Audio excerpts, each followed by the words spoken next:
Welcome to BookSwell Intersections, a podcast devoted to connecting readers and writers in Los Angeles.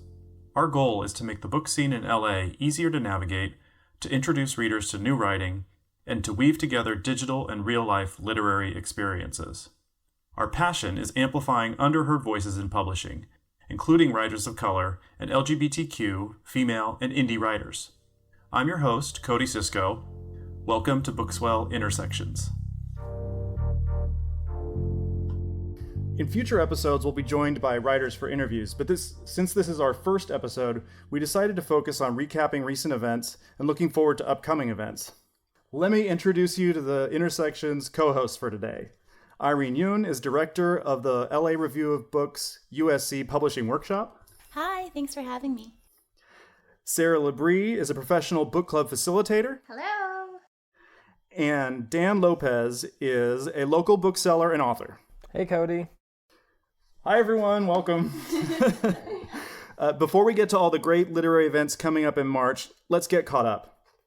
So I know most of us haven't seen each other for a while, but Irene and I actually ran into each other earlier this week at a publisher's roundtable in Santa Monica. Yeah, it was really great. At the Annenberg Beach House, which I'd never been to before. It's gorgeous. There was an independent publishers talk with Moontide Press, Tia Chucha, Red Hen, and Unnamed. And it was great. There was a big turnout, which I was pleasantly surprised by. I don't know what your expectations were going into it, but it was a really awesome conversation just about what all these presses are up to, what the independent publishing scene in LA looks like right now. And just a nice opportunity to talk to people who are making some really cool things happen. But what did you think? I thought it was great. I think it was Kate Gale from Red Hen Press said that LA is so spread out we don't get to see each other, which is true, but especially true for Book World because there's events like all over the place. So that was great. I got to meet Olivia Taylor-Smith from Unnamed. I hadn't met her before, and we've been exchanging emails, so we finally decided, hey, we need to get together. Turns out we're both from Northeast LA, so that makes it really easy. Dan, I think your first novel was published by Unnamed, right? It was, yeah, and Olivia is my my editor over there, so that's great. I'm bummed I didn't make it to that event because, as you know, I live like a stone's throw from there in Santa Monica, and that is such a great venue. I've been waiting to get back to it because they were closed for the winter, or I guess for the last few months, but I guess their public programming is kind of kicking up again. And I saw that listing actually on BookSwell, and I totally forgot to mark it on my calendar. But I'm glad to hear it went really well. And I'm glad you got a chance to connect with Olivia and all the other folks at those great local presses. Yeah, I think they have a writers in residency program like twice a year. So there's always 3 events that the writer in residence does near the beach house. So there's at least 6 every year. And those are great events. You and I went to one of those a while back. Right. I feel like it was a dark and rainy night or something. Like I walked along the beach to get there, and there was like no light. I was like, "What is going on?" I'm on like the one here. It was a little terrifying, but it was a good event. That's where I met Rochelle. Yeah. Rochelle Youssef is one of our co-hosts who couldn't make it tonight, but that's where I met her that night when that was Sakaya Manning's writer in residency event. That was fantastic. So what else have you all been up to lately? What's happening? I've had the honor and the privilege of running some book clubs on some incredible books lately that I've been very excited to see come out and find big audiences. One of them is called Washington Black, and it's by an African-Canadian writer named Essie Adujan. She studied at Johns Hopkins, but she grew up in Alberta, Canada, was one of the only Black families in Western Canada. And the book is about a boy born into slavery in Barbados who is rescued by his sadistic master's brother and then taken on these adventures all over the world as a free man. And it's kind of, if you have ever read Henry James or any of these like beautiful novels that take place in the 1830s, it shows you what was happening on the other side of that. So in the British colonies, the sort of really brutal, tragic lives that the enslaved were living on plantations. And it's kind of a fairy tale. There's something very magical about it. It's beautifully written. It's one of the most sort of lyrical, just like classic novels that you can just sink your teeth into that I've read lately. Highly recommended. Also a great book club book. That sounds great. Yeah. It's really fascinating. I read it in like 2 sittings. Sarah and I had talked about this before too, because it was just, I mean, it's not a short book, but it was so engaging and really, yeah, it's a wonderful story. And Irene, did you discover it through Sarah or independently? Actually, I discovered it here in the LARB office.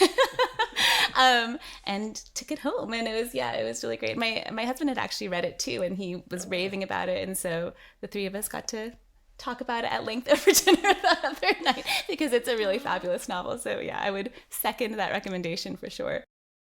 That sounds fantastic. Can I ask, how do you usually come across a new book that you want to read, or what's are there any examples you can share? I'll give a stab at that.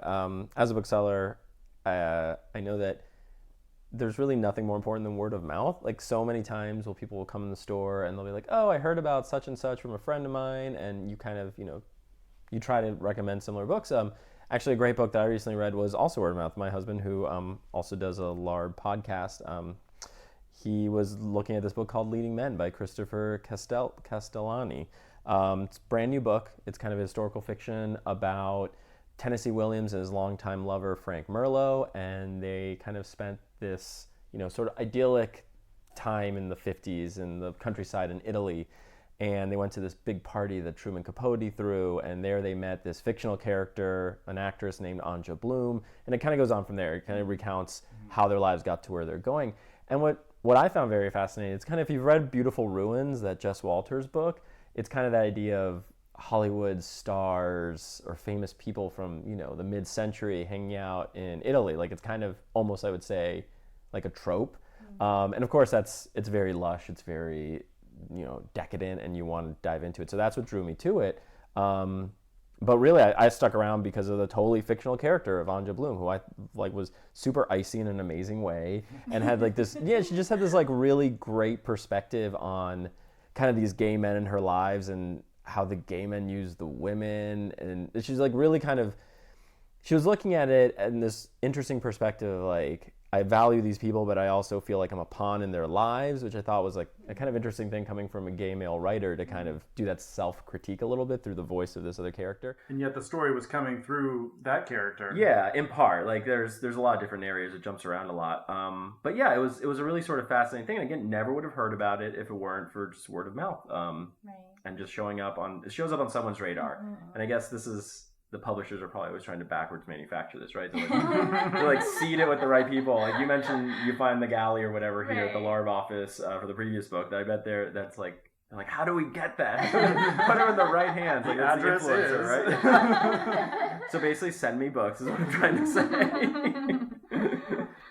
Speaking of the gay male authors, has anyone read Less? I find that to be a really fantastic book club book as well. It was a 2018 Pulitzer Prize winner. It's this very charming, lovely story about an author who goes on a worldwide tour to avoid the wedding of his ex-boyfriend, who is the love of his life. But it's really speaking to, this question of what does it mean to be a gay man over the age of 50. He's reaching a midlife crisis. He feels like he has no guides, and obviously it's taking place in the shadow of the trauma of the AIDS crisis. But the way it handles that story, it could be such a dark book, and instead it's so lovely, and it's unabashedly has a happy ending, and I think it's really paving the way for a new kind of literature, a literature of the current gay moment that we haven't really seen in mainstream fiction a lot. I just wanted to know what you all thought of that, if you've read it. It's great that you bring that up, because I kind of feel like not only was it a potentially dark story, it was also a dark horse to win the Pulitzer. I knew a couple people that read it when it came out. I was like, yeah, it was a fun book. It's light in a way you wouldn't expect, but also has teeth to it. And then to win, everybody was surprised that it won the Pulitzer. It's what happened? But I loved it. I read it long after all that happened, again, on a recommendation from someone. And I was like, all right, fine, I'll finally give it a shot. And I agree. It was, amazing. It kind of, to maybe make a comparison that is divisive, it reminded me of all the good things I loved about the movie version of Call Me By Your Name. It's a gay story that's all positive. There's no, there's sadness and there's stuff like that going on, but it's here's a hopeful life that could happen. And the way I forget his first name, but Les. Arthur. Arthur, thank you. Yeah, the way Arthur Les is just inhabiting the world and in this blue suit of his and running around the world, and there's just all this great humor that's just on every page and every turn of the phrase, and it's subtle. It kind of reminded me of the Armistead Maupin Tales of the City a little bit, in that that kind of way, like very, very contemporary, very funny, very like you just want to be in that world. Loved it. So maybe to round out the conversation about stories about gay male characters, has anyone read The Great Believers yet? I've had 2 of my close friends recommend that I read this, and I told them I'm not really ready for that story yet. It's like, oh man, I don't know if I need a down March where I'm just crying all the time. Like, I'm not ready for that. But Yes, you are. You should be. That book is amazing. Okay, so I'm wrong. I admit it. I feel like this has been such a year. The past couple of years have been a real era of I don't know, like marginalized authors finding mainstream audiences. You know, like people. A book that comes to mind is Terry Jones' An American Marriage, which is about a Black couple. It's an interclass marriage where the wife is sort of upper crust and the husband comes from rural Louisiana and he gets convicted of a crime he didn't commit. And no matter what, if you're Black, if you're Southern, whatever, like if you are a person who's ever loved anyone, it seems like you can find yourself in that book. And it was an Oprah's book club book, but it's also, you know, been heralded by the literary set. Not that those two things are mutually exclusive. It's going to be exactly. It's going to be made into a TV show, but it's, you know, it's accessible. It reads fast. It's funny. It's smart. And I just feel like 20 years ago, it's the same thing. Where like with Les, that would have been, you know, on the gay literature shelf at Barnes and Noble, and then An American Marriage would have been on the African American literature shelf. But now it seems like those divisions are collapsing, which is nice. Well, and there's a huge demand from readers for those stories. You know, I think it was only last year, The Hate You Give came out, and that, you know, that's huge, and it's already being made into a movie. Angie Thomas's second book is it coming out or just came out? So that's on my reading list too. The Rebecca Makkai, the Great Believers, like again, another story that gives us the perspective. Like you've read the, you know, heartbreaking AIDS narrative. But this one, what I really loved about it was the perspective of the female caretaker. And it was like she's doing this great job. And this is still a history that there's not a lot of nonfiction written about, but there's so many straight women did at the time and continue to take care of, you know, their gay allies, their friends, their family. And that has been kind of eclipsed a little bit by the central story that we always get of like the tragic young gay man that is dying of this, you know, awful disease, which of course is very important, something that we always will continue to need to read about. But there's also this other element that Rebecca Makkai is bringing up. And I think to your point, Sarah, like that kind of thing, those kind of voices that have been avoided or have been ignored are now sort of the moment's right for them. People want to read those things. They want to hear new perspectives on a story they maybe know from one angle. I think that's definitely true. What do you guys think is contributing to that? I mean, I find that really interesting, both from just like even a basic, like you're saying in the bookstore, right? Like on a marketing level, right? Like which shelf this book occupies, like what space it occupies, but also in terms of finding its audience or audiences maybe creating that demand. Like I mean, it's interesting to think about this shift in how we approach these novels, or even think about them kind of occupying the mainstream. Like I don't know. What are your thoughts on where that's coming from, or if this is as marked a shift? I guess, you know. I'm curious about, like, I feel like when I was younger, it was all about. I just remember this moment of The Corrections being the big book and Jonathan Franzen being a big deal. Jonathan Safran Foer, who, like, full disclosure, was one of my professors in grad school and was a great professor. There was this moment where, like, those were the writers being heralded, and now it almost feels like they're being mocked in a certain way. And I don't know if it's cyclical. I don't know why, like, everyone can't be on top all at once. But yeah, I do. I think that's curious, and I wonder. What do you, Cody and Dan? What do you think? I mean, I couldn't say why, but that's one of the reasons why BookSwell is here, is to amplify those underheard voices. I think that maybe there's been a shift, maybe because of the internet, where like people are being heard in various ways, not just like books, but, you know, across all media. And then that's kind of bleeding over into publishing, where they're like, oh, wait, people want to hear those types of voices. Now we need to open up a bit the acquisition process to select those works which were already out there but maybe weren't being picked up. Right. Yeah, I would agree with that. And also, Irene, I would say that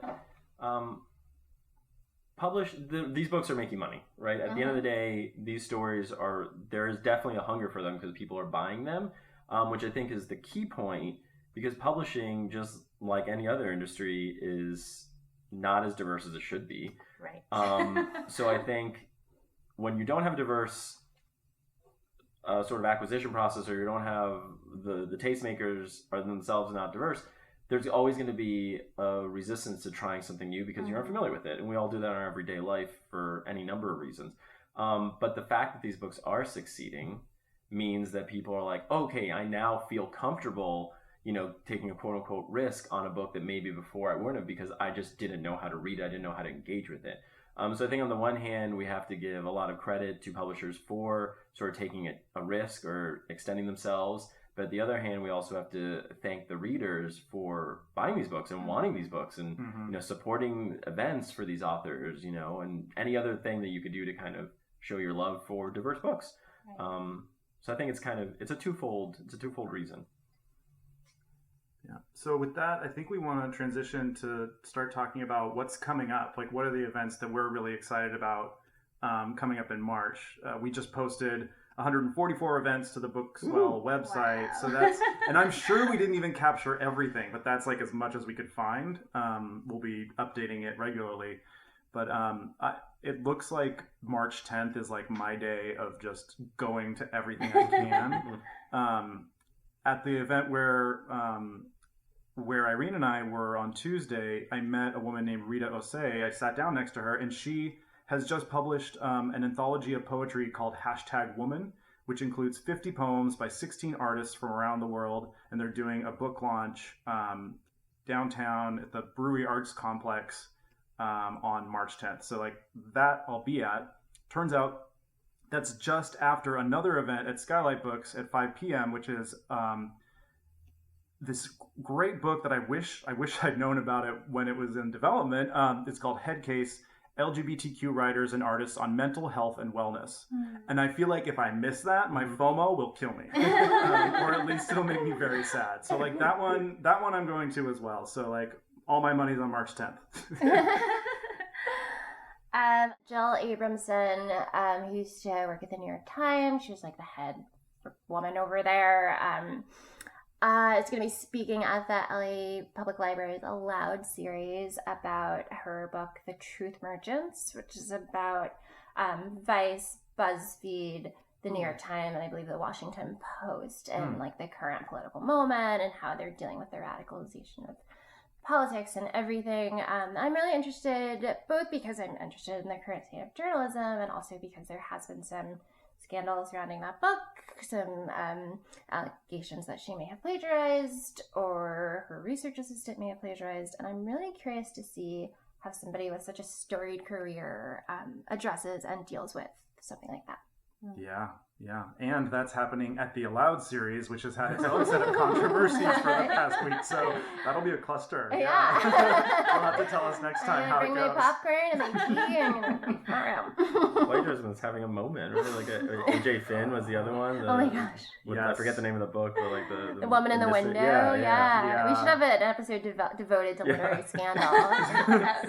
There were several days where I couldn't even go on Twitter because I was so mad about Dan Mallory and like his great success and this just call it lies. But now I'm over that. But I would love to see that develop even further. Because that's going to blow up when the movie comes out. Oh my gosh. Yeah. So that's not over yet. Stay tuned for more. How about you, Irene? Do you have any coming up that you really want to go to? Yeah, there's another event at Skylight on March 7th. It's Nina Ravor's book, The Student of History, which is coming out, which I'm really excited to go and see her read, and also just to pick up and buy, because I actually haven't read any of her previous novels, but I am really excited about this one, which I think like some of her other work, addresses LA history, takes it in from a number of different perspectives. And as someone who grew up in LA but hasn't lived here for a really long time and just moved back, I'm just really excited to kind of take in a lot of literature just from and about Los Angeles. So I'll be there on the 7th at Skylight. Great. Yeah, Dan, what about you? No, I actually had a really tough time picking just one event for this event because there's so many. Like I was looking over the BookSwell calendar. There's everything from a buddy of mine and also a fellow book club moderator, CB Lee. She has a queer book club at the Last Bookstore, which I'm sure is going to be fantastic.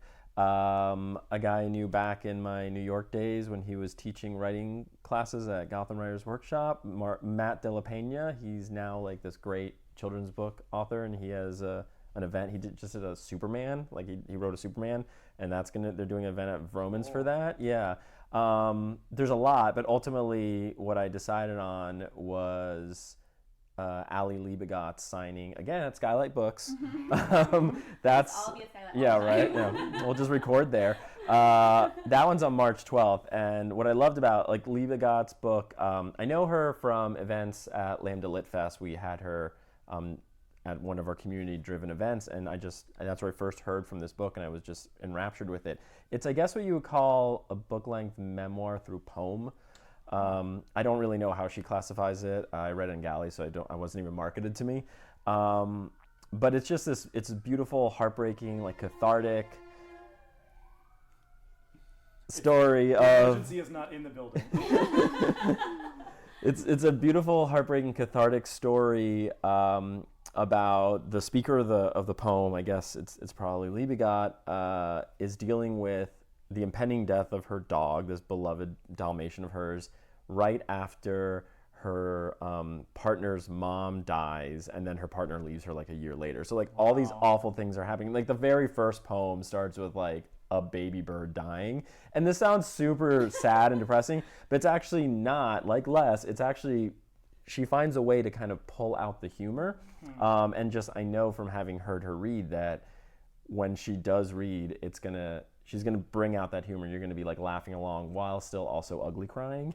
So she's really empathetic, and the words are amazing. So I'm really looking forward to that. And she has a great energy and great crowd that follow her around town. So I'm really looking forward to that. Again, that's Ali Liebegot reading. I never said the name of the book. The book is called The Summer of Dead Birds. And that's gonna be at Skylight on March 12th. So it sounds like the motto for March might be "Let the ugly cry happen." All right. Well, I want to thank my co-hosts for having such a fun time with me today. Thank you for listening. This has been episode 1 of the BookSwell Intersections podcast. To browse upcoming events, sign up for our newsletter, or locate our Patreon donations page, visit us at www.bookswell.club. We'll talk with you soon.